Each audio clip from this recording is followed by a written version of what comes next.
بسم اللہ الرحمن الرحیم۔ السلام علیکم دوستو، آج کی ویڈیو میں آپ کو آپ صلی اللہ علیہ وآلہ وسلم کی پرورش کے بارے میں کچھ باتیں بتاؤں گا۔ امید کرتا ہوں کہ آپ کے لیے یہ باتیں نہیں ہوں گی اور آپ کو کچھ سیکھنے کا موقع ملے گا۔ آپ صلی اللہ علیہ وآلہ وسلم کی پیدائش کے بعد ابو لہب کی لونڈی سویبہ نے دودھ پلایا۔ وہ اس سے پہلے آپ صلی اللہ علیہ وآلہ وسلم کے چچا حمزہ بن عبد المطلب کو بھی دودھ پلا چکی تھی۔ اس اعتبار سے حضرت حمزہ رضی اللہ تعالیٰ عنہ آپ کے دودھ بھائی بھی ہوئے۔ عربوں کا طریقہ رہا ہے کہ وہ اپنے بچوں کو صحرائی زندگی میں رکھ کر دودھ پلانے کا اہتمام کرتے تھے، اس لیے صحرا میں بدنی صحت کا بہترین اہتمام ممکن ہے۔ اسی مقصد کی خاطر آپ صلی اللہ علیہ وآلہ وسلم بھی دوسری دودھ پلانے والی کے پاس پہنچ گئے۔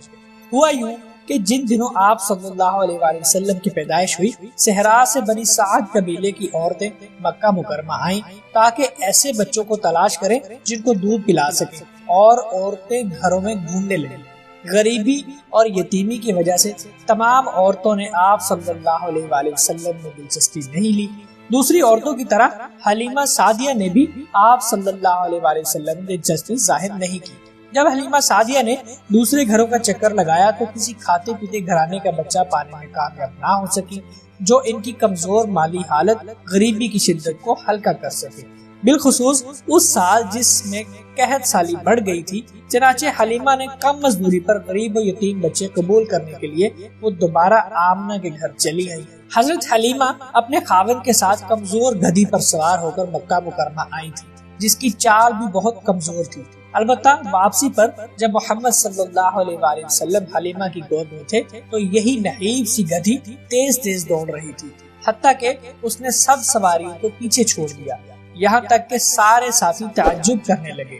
حضرت حلیمہ سعدیہ بیان کرتے ہیں کہ ان کو دودھ بہت کم آتا تھا، ان کا اپنا دودھ پیتا بچہ بھوک کی شدت سے رو رو کر بے حال ہو جاتا تھا۔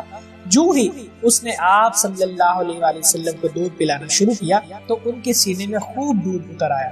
نیز بیان کرتی ہیں کہ بنی سعد کے قبیلے کے علاقے میں خشک سالی تھی۔ جو ہی یہ مبارک بچہ دودھ پینے کے بہانے اس علاقے میں آیا تو زمین سے بھی خوب سرسبزی ابری اور جانور بھی خوب موٹے تازے ہو گئے، اور ان کا حال خشک سالی اور غریبی سے بدل کر خوشحالی اور فراوانی ہو گیا۔ آپ صلی اللہ علیہ وآلہ وسلم نے حلیمہ کے ساتھ 2 سال گزارے۔ وہ آپ کا از حد خیال رکھتی تھی۔ اسے احساس تھا کہ اس بچے کو غیر معمولی حالات نے گھیر رکھا ہے۔ 2 سال گزرنے کے بعد حلیمہ سعدیہ آپ صلی اللہ علیہ وسلم کو لے کر آپ کی والدہ اور دادا کے پاس مکہ مکرمہ آئیں۔ چونکہ حلیمہ سعدیہ آپ صلی اللہ علیہ وآلہ وسلم کی ایسی برکت دیکھ چکی تھی جس نے سارے حالات کو بدل ڈالا تھا، چنانچہ انہوں نے حضرت آمنہ سے پرزور انداز میں درخواست کی کہ محمد دوبارہ ان کے ساتھ ہی رہیں گے۔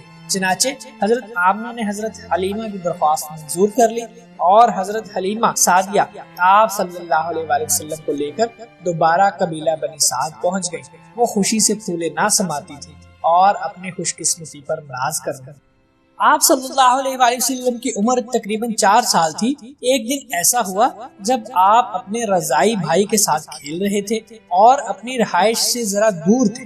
جناب حلیمہ سعدیہ کا بیٹا دوڑتا ہوا آیا، پریشانی کے اس کے چہرے سے عیاں تھی، اور اپنی ماں سے کہا کہ قریشی بھائی محمد صلی اللہ علیہ وآلہ وسلم کی مدد کو پہنچے۔ ماں نے بیٹے سے پوچھا کہ کیا معاملہ ہے؟ اس نے بیان کیا کہ 2 آدمی سفید کپڑوں میں ملبوس آئے اور انہوں نے بھائی کو پکڑ لیا اور اسے لٹا کر اس کا سینہ چیر دیا۔ ابھی بچے نے اپنی بات پوری نہ کی تھی کہ حضرت حلیمہ آپ صلی اللہ علیہ وآلہ وسلم کی طرف دوڑ پڑی۔ کیا دیکھتی ہیں کہ آپ صلی اللہ علیہ وآلہ وسلم اپنی جگہ چپ چاپ کھڑے ہیں، چہرہ پیلا ہے، رنگ بدلا ہوا ہے۔ حضرت حلیمہ نے آپ سے واقعے کے بارے میں دریافت کیا تو آپ صلی اللہ علیہ وآلہ وسلم نے بتایا کہ میں خیریت سے ہوں۔ آپ نے بتایا کہ 2 آدمیوں نے جو سفید کپڑوں میں ملبوس تھے مجھے پکڑا اور میرا سینہ چیر دیا، میرا دل نکالا اور ایک کالا سا لوتھڑا نکال کر اسے پھینک دیا، پھر دل کو ٹھنڈے پانی سے دھویا، اسے دوبارہ اپنی جگہ لگا دیا اور پھر سینہ بند کر دیا۔ اس کے بعد چلے گئے اور نظروں سے اوجھل ہو گئے۔ حضرت حلیمہ آپ صلی اللہ علیہ وآلہ وسلم کو لے کر اپنی رہائش گاہ پر آئیں۔ اگلے دن صبح سویرے آپ کو لے کر مکہ مکرمہ پہنچ گئی۔ حضرت حلیمہ کی بے وقت آمد پر حضرت آمنہ کو حیرانگی ہوئی، حالانکہ حضرت حلیمہ بچے میں خاصی دلچسپی رکھتی تھی۔ حضرت آمنہ نے سبب دریافت کیا تو انہوں نے شیخ کے صدر کا سارا معاملہ بتا دیا۔